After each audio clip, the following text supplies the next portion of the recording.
പിതാവിന്റെയും പുത്രന്റെയും പരിശുദ്ധാത്മാവിന്റെയും നാമത്തിൽ ആമേൻ. എൻ്റെ പ്രിയപ്പെട്ടവർ, ഇന്ന് ഒക്ടോബർ 14 ചൊവ്വാഴ്ച. അമ്മേ പരിശുദ്ധമേ, അമ്മേ പരിശുദ്ധമേ, ദൈവമാതാവേ, ദൈവമാതാവേ, കൃപാസനത്തിലൂടെ ഞങ്ങൾക്കും ഞങ്ങളുടെ ദേശത്തിനും അമ്മ മധ്യസ്ഥം തേടി തന്ന എല്ലാ അനുഗ്രഹങ്ങൾക്കും കൃപകൾക്കും ഞങ്ങളിപ്പോൾ ഹൃദയം നിറഞ്ഞ നന്ദി പറയുന്നു. അമ്മേ പരിശുദ്ധമേ, ദൈവമാതാവേ, 2004 ഡിസംബർ 7 ഉച്ചകഴിഞ്ഞ് 2:30 കൃപാസനത്തിൽ സംഭവിച്ച അമ്മയുടെ പ്രത്യക്ഷപ്പെടലിനെ കുറിച്ച് തിരുസഭയ്ക്ക് സമർപ്പിച്ചിരിക്കുന്ന പഠനരേഖകളുടെ മേൽ സഭാത്മകമായ പഠനം ആരംഭിക്കുവാൻ ഞങ്ങൾ പ്രാർത്ഥിക്കുന്നു. അമ്മേ പരിശുദ്ധമേ, ഭൂസ്വർലോകങ്ങളുടെ രാജ്ഞിയായ അങ്ങേയ്ക്ക് ഭൗമ സംരക്ഷണത്തിനായി പ്രപഞ്ചപ്രകൃതിയെ തന്നെ തിരുസഭ പ്രതിഷ്ഠിക്കുവാൻ ഈ പ്രത്യക്ഷീകരണ വഴി ഇടയാക്കണമേ. പരിശുദ്ധമ്മേ, ജപമാല മാതാവേ, സകല കൃപാസനം പ്രാർത്ഥനകളോടും ചേർത്ത് ഞങ്ങളിപ്പോൾ പ്രാർത്ഥിക്കുന്ന ഈ കുടുംബത്തിന്റെ പ്രത്യേക നിയോഗം പറമക്കളെ.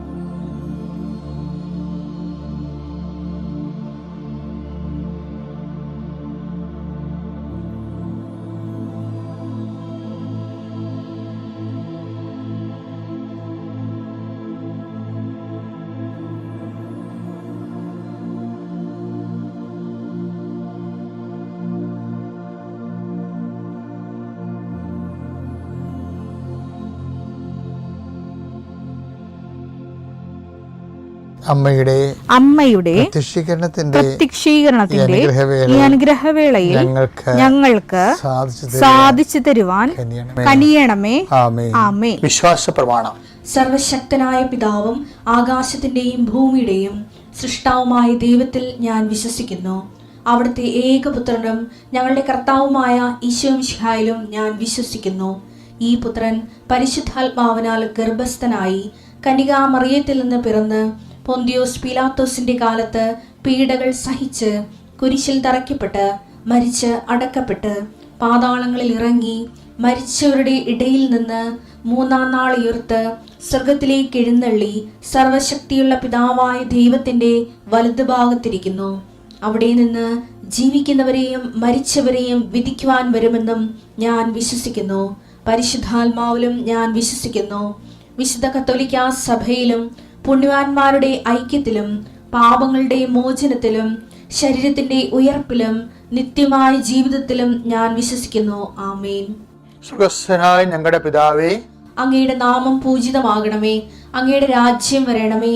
അങ്ങയുടെ തിരുമനസ് സ്വർഗത്തിലെ പോലെ ഭൂമിയിലും ആകണമേ. അന്നു വേണ്ടുന്ന ആഹാരം ഇന്ന് ഞങ്ങൾക്ക് തരണമേ. ഞങ്ങളോട് തെറ്റ് ചെയ്യുന്നവരോട് ഞങ്ങൾ ക്ഷമിക്കുന്നത് പോലെ ഞങ്ങളുടെ തെറ്റുകൾ ഞങ്ങളോടും ക്ഷമിക്കണമേ.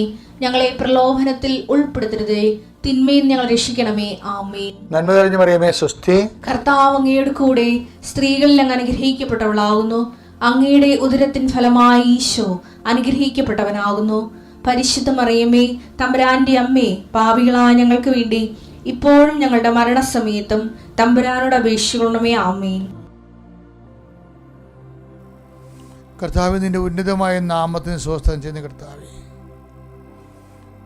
കർത്താവ്, നിന്റെ വിശുദ്ധ പൗരോഹിത്യത്തെ മഹത്വപ്പെടുത്തണമേ. കർത്താവ്, സഭയിലുള്ള സാന്നിധ്യം പ്രകടമാക്കണം. 39 വർഷം ഞാൻ അർപ്പിച്ച കൃപാന്റെ യോഗ്യതയാൽ കൃപാസ്ഥാനത്താരെ ജീവനോടെ പ്രത്യക്ഷപ്പെട്ട പരിശുദ്ധമ്മയുടെ മാധ്യസ്ഥത്തിലെ ഞാൽത്താറയിൽ നടന്ന 10,000 ആരാധനയുടെ യോഗശക്തിയാൽ അങ്ങനെ മക്കൾക്ക് വേണ്ടി ഞാൻ പ്രാർത്ഥിക്കുന്നു. ഈശോയെ, വീട്ടിൽ നിന്ന് ഇറങ്ങിപ്പോകുന്നവരുണ്ട് ഈശോയെ, ഓരോരോ കാര്യം സാധിക്കുന്നതിന് വേണ്ടി ഞാൻ നിനക്ക് മുമ്പ് എൻ്റെ ദൂതനയക്കുന്ന അളിച്ച കർത്താവെ, ആ മക്കളുടെ മേലെല്ലാം സഞ്ചാരി മാതാവിൻ്റെ സമയത്തിൻ്റെ അധികാരിയുടെ ദൂത ചൈതന്യം ഉണ്ടാകാൻ ഇടയാക്കണമെന്ന് പ്രാർത്ഥിക്കുന്നു. ജോലിക്ക് വേണ്ടി പരിശ്രമിക്കുന്നവരുണ്ട്, ആശുപത്രി പോകുന്നവരുണ്ട്, പ്രമാണം ചെയ്യാൻ വേണ്ടി പോകുന്നവരുണ്ട്, അഡ്വാൻസ് കൊടുക്കാൻ പോകുന്നവരുണ്ട്, ഇൻ്റർവ്യൂവിന് പോകുന്നവരുണ്ട്.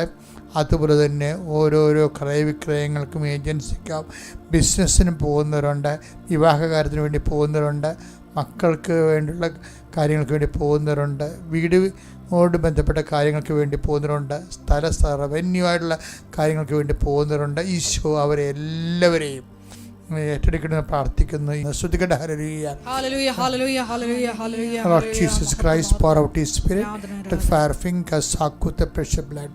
Lord, and peace, Spirit of power and grace. ഞാൻ ചില ആൾക്കാർ പറയവേ, നാളെ ചെയ്യാൻ പറ്റാത്ത കാര്യങ്ങൾ ഇന്ന് ചെയ്യുമെന്ന് നമ്മൾ വീമ്പടിക്കരുത്. എന്നുവെച്ചാൽ നമ്മളെപ്പോഴും പ്രശ്നം, കർത്താവിൻ്റെ തിരുസന്നിധി ഒരു സന്തുലിതാവസ്ഥ നിലനിർത്താൻ കഴിയണേ.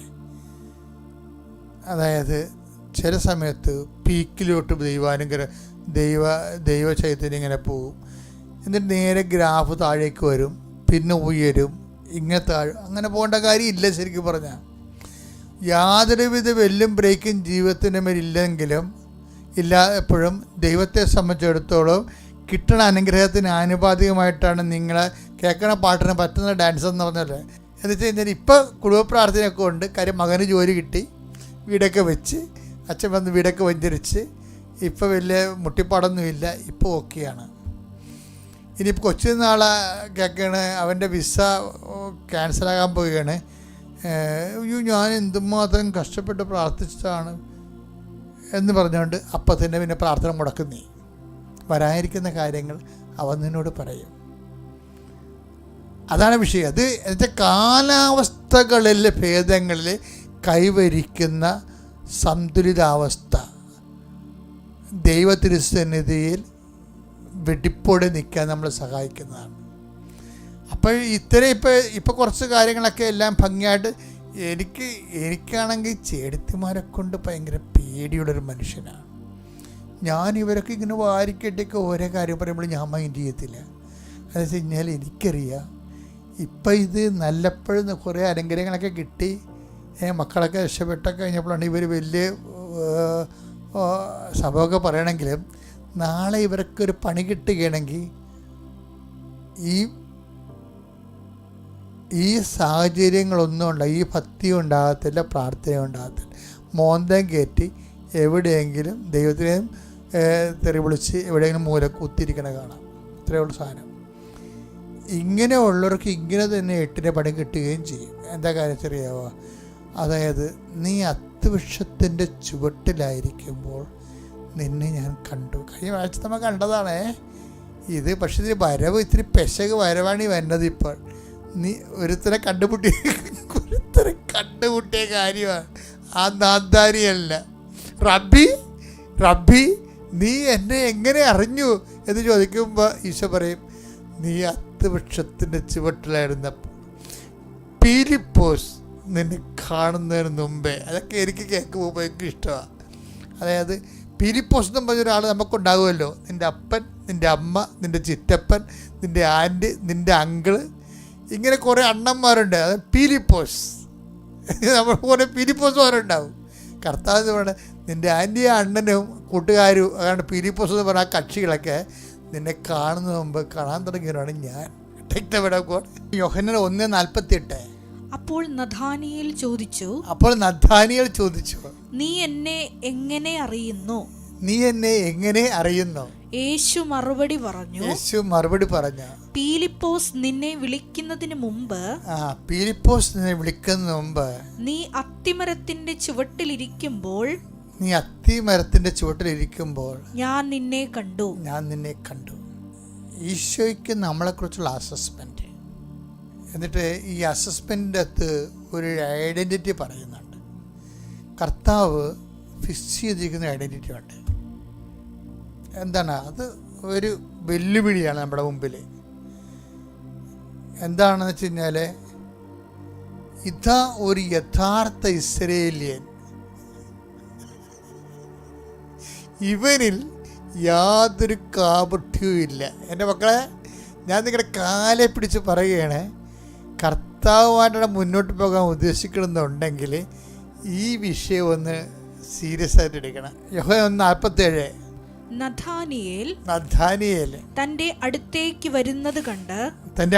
വരുന്നത് കണ്ട് യേശു അവനെ പറ്റി പറഞ്ഞു. യേശു അവനെ കുറിച്ച് പറഞ്ഞു, ഇതാ നിഷ്കപടനായ ഒരു യഥാർത്ഥ ഇസ്രായേൽക്കാരൻ. ഇവനിൽ യാതൊരു കാപട്യവുമില്ല. എന്നെ വല്ലാത്ത രീതിയിൽ മാറ്റിമറിച്ചിട്ടുള്ള വചനമാണിത്. എൻ്റെ പ്രിയപ്പെട്ട ഇത് പ്രശ്നം വെച്ചാൽ യേശുവിനെ 1650 അല്ലെങ്കിൽ 550 വർഷം മുമ്പാണ് ഹിസ്റ്റോറിക്കലായിട്ട് ഈ യാക്കോബ് എന്ന് പറയുന്ന കക്ഷി ജീവിച്ചിരുന്നത്. അപ്പോൾ ഈ നാഥാനിയേലെ കാണാൻ പറയുന്നത് യാക്കോബിനെ കുറിച്ച് നമ്മുടെ പിതാവായ അബ്രഹാത്തിൻ്റെ മകൻ, ഇസ്ഹാക്കിൻ്റെ മകൻ, യാക്കോബിൻ്റെ ദൈവം എന്നൊക്കെ നമ്മൾ പറയുന്നത്. യാക്കോബിൻ്റെ ദൈവം എന്നൊക്കെ നമ്മൾ പറയുന്നുണ്ടെങ്കിലും യേശു ഈ മനുഷ്യനെക്കുറിച്ച് കോംപ്രമൈസ് ഇല്ലാതെ സംസാരിക്കണം. ഇയാൾ കാപട്യക്കാരനാണെന്നാണ്.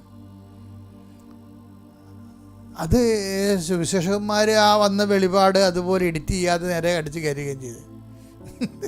ഇവർ ആദ്യം ഇത് വെളിപാട് വരുന്നത് എഴുത്തുകാർക്ക്, സുവിശേഷകന്മാർക്കല്ലേ വന്നത്. കർത്താവ് പറഞ്ഞ കാര്യങ്ങൾ അവർ അതുപോലെ തന്നെ, ഇത് യാക്കോബിന് ദൈവമാണ്, യാക്കോബ് ദൈവം തന്നെ അറിയപ്പെട്ട യാക്കോബിന് ദൈവം എന്നുള്ളതാണ്.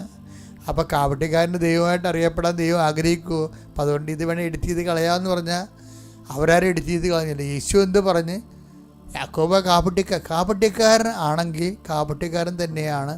അതിൻ്റെ അകത്ത് മാറ്റാൻ പറ്റത്തില്ല. നമുക്ക് ബ്രാൻഡഡ് ആകാതിരിക്കാൻ വേണ്ടി നോക്കണേ മക്കളെ. കാപട്യം ഒരു പ്രോബ്ലമാണ്. ഇപ്പോൾ സാഹിബിനെ കാണുമ്പോൾ കവാത്ത് മറക്കണം എന്ന് പറഞ്ഞില്ലേ. പ്രാർത്ഥനയുടെ ഉത്തരങ്ങളിൽ ഏറ്റവും വലിയ പ്രോബ്ലമുള്ള കാപട്യമാണ്. 1650 കൊല്ലം മുമ്പ് ജീവിച്ചിരുന്ന മനുഷ്യനാണ് യാക്കോബ്, യേശു ക്രിസ്തുവിനേക്കാളും. പക്ഷേ ഇത്രയും നാളെ പ്രശ്നങ്ങളൊന്നും ഇല്ലായിരുന്നേ. പക്ഷെ കാപട്യമില്ലാത്ത ഒരാളെ കണ്ടപ്പോൾ മറ്റൊരു പണി കിട്ടി. നാഥാനിയേലിനെ കണ്ടപ്പോഴേ, കാപട്യമില്ലാത്തവരെ കണ്ടപ്പോൾ യഥാർത്ഥ കാപട്യക്കാരനെ കർത്താവ് വിളിച്ചത് കൊണ്ടുവരുന്നു. ഇവനിൽ എന്ത് പറയുന്നുണ്ട്? ഇവനിൽ ഈ നാഥാനിയേലിൽ യാതൊരു കാപട്യവും ഇല്ല. അപ്പോൾ തന്നെ ബുദ്ധിയും ബോധമുള്ള മനസ്സിലാക്കണം. എന്താണ്? കാപട്യമില്ലാതെ ജീവിച്ച കർത്താവ് എപ്പോഴായാലും അക്സെപ്റ്റ് ചെയ്യുമെന്ന്.